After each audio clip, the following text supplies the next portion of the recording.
36, versículo 22.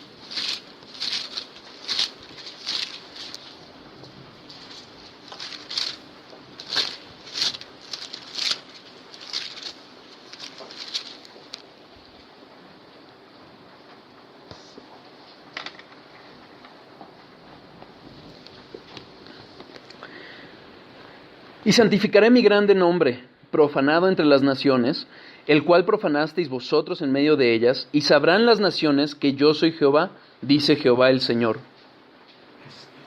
Ezequiel 13, 36, 23. 36, 22 y 23. 22, perdón, si es que empecé en el 23.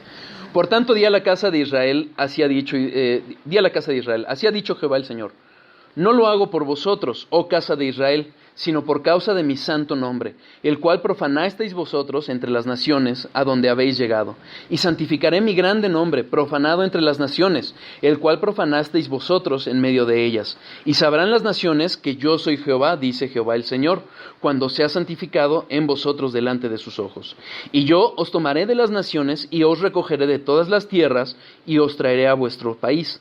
Esparciré sobre vosotros agua limpia, y seréis limpiados de todas vuestras inmundicias, y de todos vuestros ídolos os limpiaré, y os daré un corazón nuevo, y pondré espíritu nuevo dentro de vosotros, y quitaré de vuestra carne el corazón de piedra, y os daré un corazón de carne, y pondré dentro de vosotros mi espíritu, y haré que andéis en mis estatutos, y guardéis mis preceptos, y los pongáis por obra.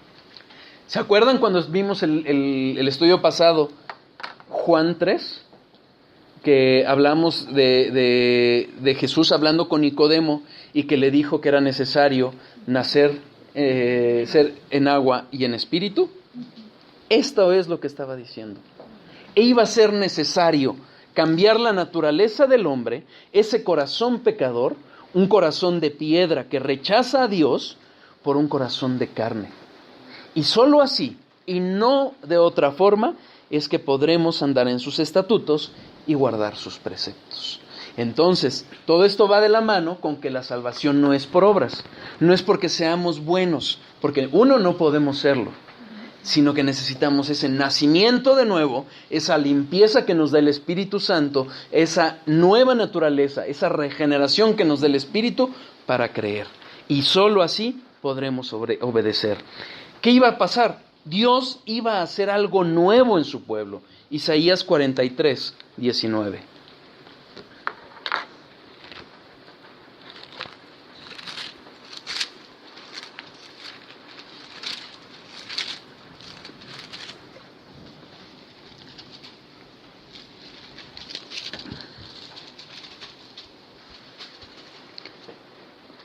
He aquí que yo hago cosa nueva. Pronto saldrá la luz. ¿No la conoceréis? Otra vez abriré camino en el desierto y ríos en la soledad. Dios iba a hacer eso. Iba a hacer esa obra nueva. Iba a hacer una nueva creación, dice algún predicador.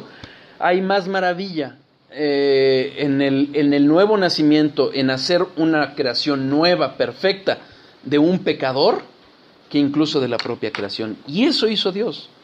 De una condición depravada, terrible que teníamos, hace una creación nueva, capaz de adorarle, capaz de buscarlo, incluso deseoso de hacerlo. Fíjense, capítulo 44, versículo 3. Porque yo derramaré agua sobre el sequedal y río sobre la tierra árida. Mi espíritu derramaré sobre tu generación y mi bendición sobre tus renuevos. Es una obra del Espíritu. Es Dios el que lo tiene que hacer.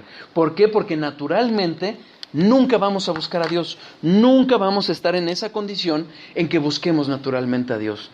Les decía el estudio pasado, cómo alguien podía decir, no, bueno, es que yo sí buscaba a Dios desde chiquito. No, buscabas a un Dios que te habían tergiversado o que incluso tú mismo habías formado en tu mente con ciertas ideas que te habían presentado, pero no al Dios de la Biblia. Hoy por hoy nosotros no podríamos buscar al Dios de la Biblia si no fuera el Espíritu Santo el que está haciendo esa obra en nosotros. Porque no es de natural nosotros hacerlo. Fíjense, Ezequiel 31, 33, yo se los leo.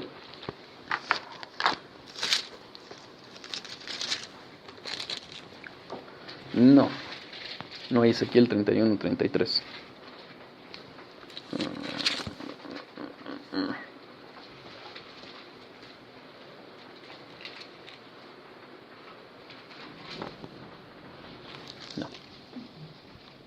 perdió. Bueno, pequeño error ahí de dedo. Bueno, ¿qué es lo que sucede? ¿Qué es lo que termina pasando? Finalmente, lo que termina pasando en nuestros corazones es que nuestro corazón necesita recibir todo de parte de Dios. Solo Dios va a poder hacer esa obra en nosotros. Efesios 1:19.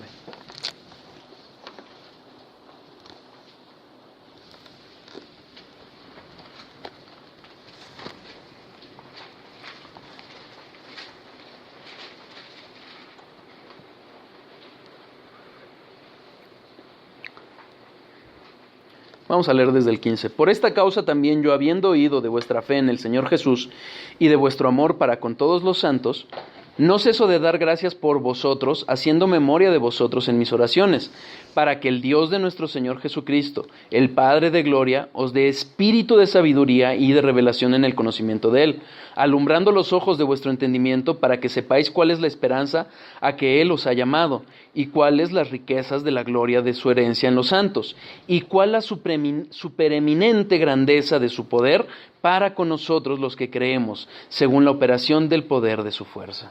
Es el poder de Dios, es la fuerza de Dios actuando en nosotros. Por eso leíamos, porque os jactáis de aquello que habéis recibido. No es nuestro. Incluso Pablo lo decía, no soy yo que he obrado más que todos los apóstoles, pero no yo. Al fin y al cabo, es la gracia. Necesitamos que sea Dios quien produzca ese querer como el hacer en nosotros, como lo dice Filipenses 2:13. Él es el que tiene que poner ese querer en nosotros para ir hacia Él. ¿Por qué? Porque sin Él, sin Dios, estábamos muertos, Efesios 2:1. Y Él os dio vida a vosotros cuando estabais muertos en vuestros delitos y pecados. Sin Él teníamos el pensamiento entenebrecido, Efesios 4:18.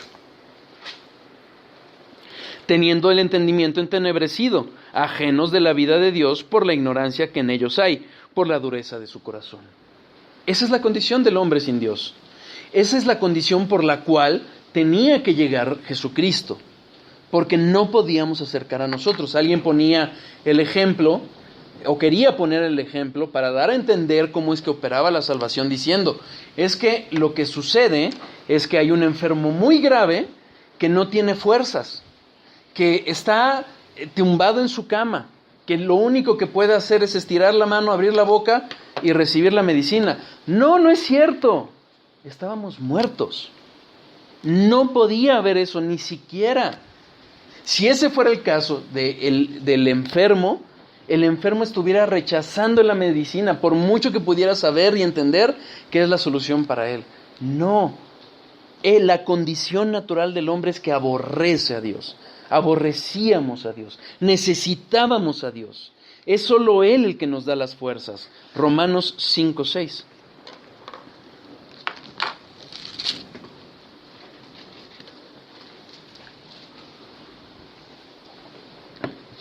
Porque Cristo, cuando aún éramos débiles, a su tiempo murió por los impíos. No había fuerzas en nosotros para acudir a Dios, no había fuerza para buscarle. Estábamos completamente impedidos. ¿Qué sucede con el corazón? En resumidas cuentas, aborrecemos a Dios. Fíjense, Juan 15:18, yo se los leo.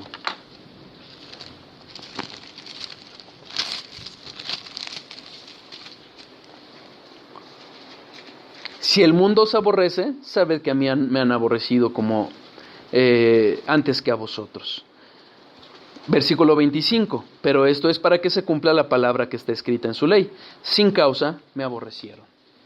Así somos, sin necesidad de que Dios nos haya hecho algo. La naturaleza del hombre caído, derivado de lo que hizo Adán, es que rechazamos, aborrecemos a Dios. ¿Por qué es tan dura esta doctrina? ¿Por qué generalmente, incluso dentro de las propias iglesias cristianas, existe rechazo hacia la condición de la depravación total del hombre? Porque hay muchas iglesias que dicen, no, es que el hombre tiene que poner de su parte, el hombre tiene que cumplir ritos, el hombre tiene que decidir. No, no es cierto. La palabra es clara. El muerto no puede decidir. El que aborrece a Dios no lo puede ni ver. Con esa misma expresiones que llegamos a decir, no puedo ni verlo, así somos con Dios. Pero ¿por qué es que se manejan doctrinas diferentes? Porque el corazón del hombre es muy orgulloso. No quiere recibir todo de Dios. El hombre quiere tener su participación, quiere robarle la gloria a Dios. Pero es un Dios santísimo, al cual nosotros estamos separados de Él por nuestro pecado, y que si no fuera Él, ¿se acuerdan? Extendiendo su cetro hacia nosotros, extendiendo su gracia hacia nosotros, no tendríamos esperanza divina. Fíjense, Juan 6:44.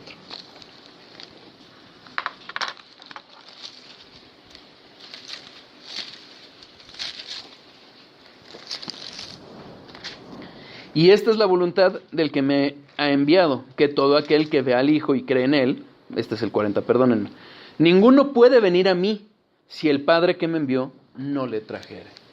Ninguno puede.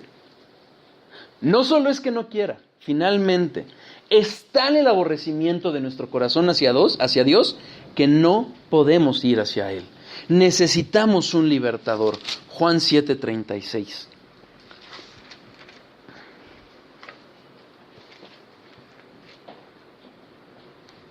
¿7:36?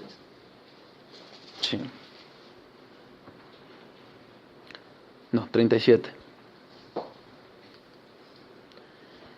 Si alguno tiene sed, venga a mí y beba. El que cree en mí, como dice la Escritura, de su interior correrán ríos de agua viva.